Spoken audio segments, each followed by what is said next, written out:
Welcome to Chillin' 101. We hope this video helps.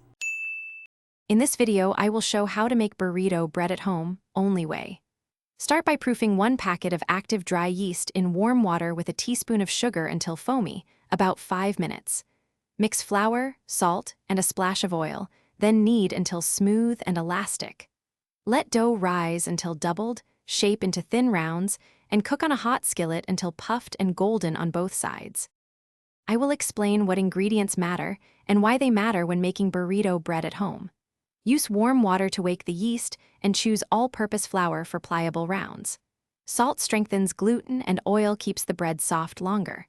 Small changes in measurements change texture, so follow the recipe closely. I like to let the dough rest covered while I prep fillings or sauces for the best. I will help you master the shaping and cooking so your burrito bread holds fillings without splitting.